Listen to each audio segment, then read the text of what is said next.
do we see it concretely? The EU is by far the largest trading partner of Turkey. Economic cooperation will be envisaged in a number of areas. The European Council has invited the Commission to start preparatory work. We will also consider high-level dialogues on issues of mutual concern, such as regional issues, public health, climate, or counter-terrorism.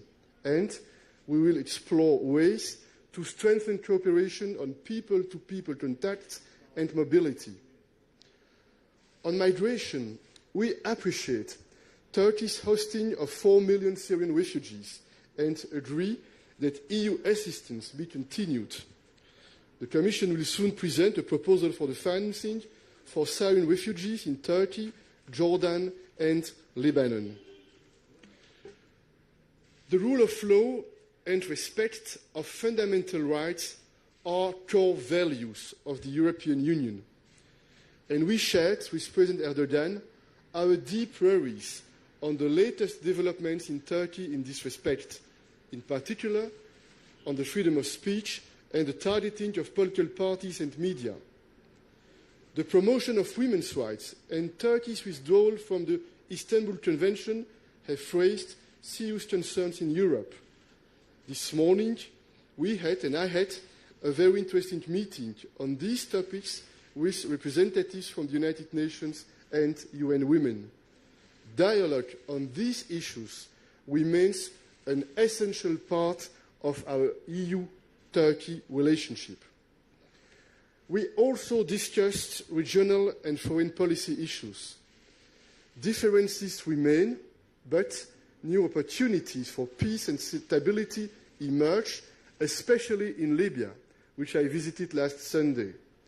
We have one crucial message on this. All foreign fighters and troops must leave the Libyan territory.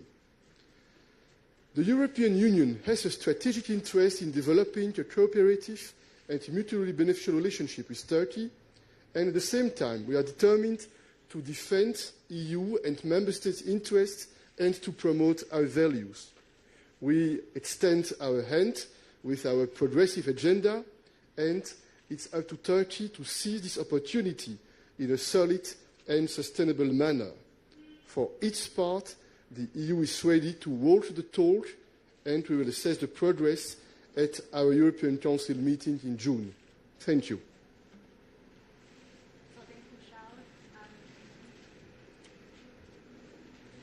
Indeed, Turkey shows interest in re-engaging with the European Union in a constructive way. And we've come to Turkey to give our relationship a new momentum. And in this respect, we had an interesting first meeting with President Erdogan.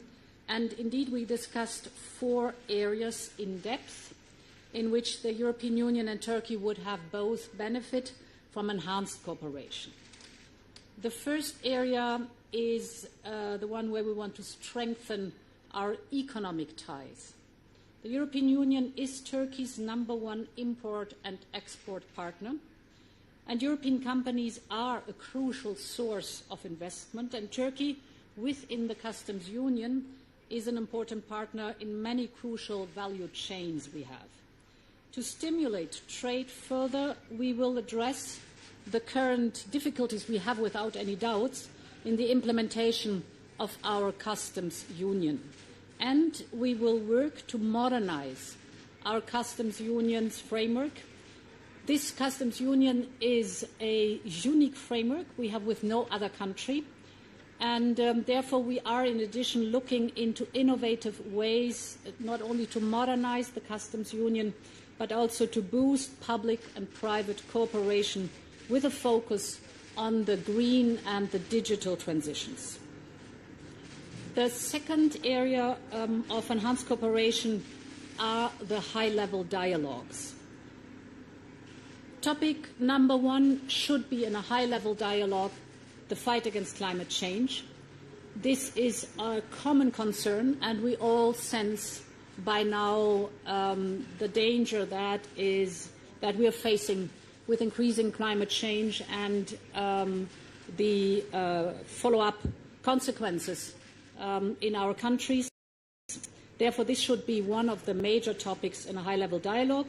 The second one is for sure public health. We have been discussing the COVID situation, we have been discussing the vaccination progress, the variants, and of course topics like the green digital certificate and other ones connected to the COVID situation. The third topic we've been discussing is that the European Commission will explore ways to strengthen cooperation on people-to-people contacts and mobility. The participation of Turkey in the European Union programs, such as, for example, Erasmus Plus or Horizon Europe, has proven very valuable in the past, and this is a cooperation we would be interested in expanding it to the coming years. I believe this is of benefit for the two of us. And the fourth area of cooperation is concerning refugees and migration. The EU-Turkey statement of 2016 remains valid and has brought positive results. This is mainly with regard to the Syrian refugees and their host communities in Turkey, but it is also true for combating human trafficking and smuggling. And therefore, we expect Turkey to stand by its commitments and to deliver on them. This includes preventing irregular departure, and it also includes resuming return operations from the Greek islands to Turkey without any delay. This is for us a crucial commitment, and it would be a major show of goodwill that this migration cooperation does work. On our side, we will continue to support refugees and host communities. By this, we're supporting Turkey, that is hosting 4 million refugees and living up to this challenge. Basic humanitarian needs, education, and health care will remain priorities, but EU funding should in the future increasingly power better opportunities for refugees to earn their own livelihood. I'm very much committed to ensuring the continuity of European funding in this area, and our support is clearly a sign of Europe's solidarity to Turkey and an investment in shared stability. And this is not only concerning Turkey, but this is also true as well as for other important host countries, for example, Lebanon or Jordan. I will travel to Amman later this afternoon to discuss these topics with the Jordan King. The Commission will soon make a proposal that reflects these principles. Last but certainly not least, we're aiming for an honest partnership, and that means that a partnership between the EU and Turkey enables us to strengthen what brings us closer, but also to be very frank and to address what divides us. And today, Charles Michel and I clearly underlined that respect for fundamental rights and the rule of law are crucial for the European Union. This must be an integral part of our relationship. Turkey must respect international human rights rules and standards, to which, by the way, the country has committed itself as a founding member of the Council of Europe. I am deeply worried about the fact that Turkey withdrew from the Istanbul Convention.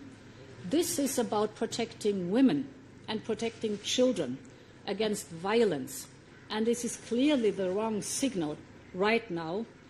The European Union will never hesitate to point out further negative developments, and this is also true for unilateral actions against EU member states like Greece or Cyprus.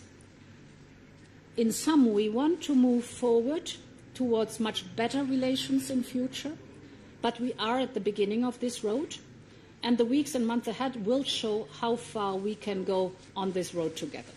Thank you. Thank you, Ms. and Mr. President. We are going to take 3 questions, if you allow. 3 soru alacağız arkadaşlar. First, you can introduce yourselves. Önce kendinizi tanıtırsanız. Reuters, Tuvan Bey. Hi, Tuvan Gümrükçü from the Reuters news agency. I had a question about the timetable of the planned steps that you mentioned just now. It seems that Ankara wants these steps to be implemented rather quickly, whereas the EU is proposing this as more of a process that might take some time.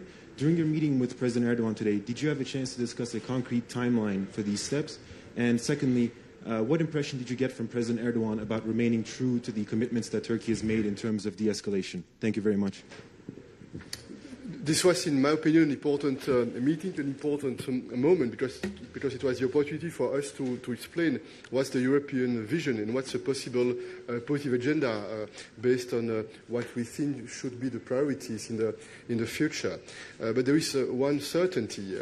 I intend to put again this point on the agenda of the European Council in June.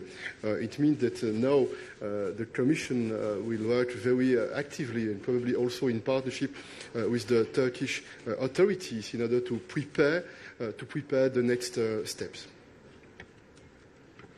Yes, indeed. This is the beginning of a process. We're at the beginning of a road together.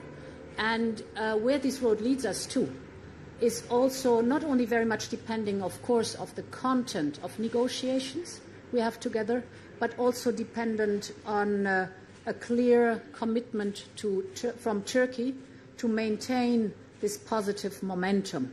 So the sustainability of what we've seen over the last weeks has to be proven, and indeed, in that context, it is for us important that there is a true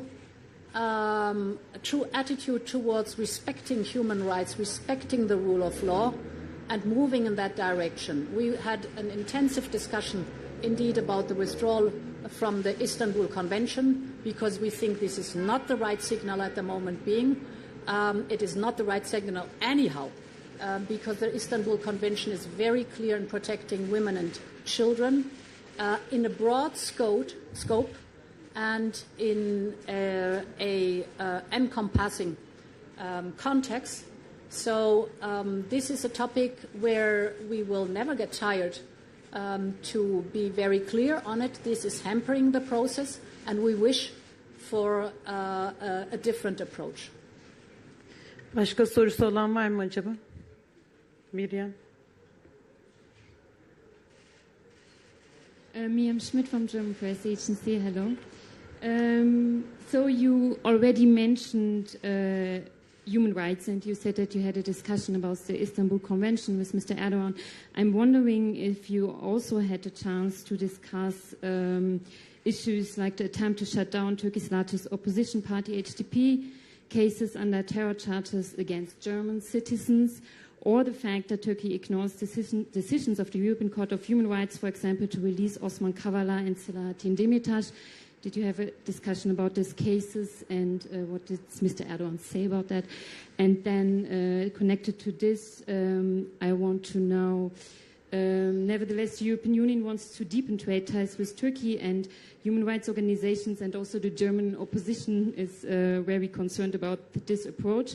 And would you say that Turkey's behavior in the Mediterranean and the migration deal have priority over human rights issues for the European Union? And if you don't agree, what do you think, what leads you to the conclusion that warnings without pressure will be heard from Mr. Erdogan? Thank you very much. Human rights issues are non-negotiable. So they have an absolute priority without any question.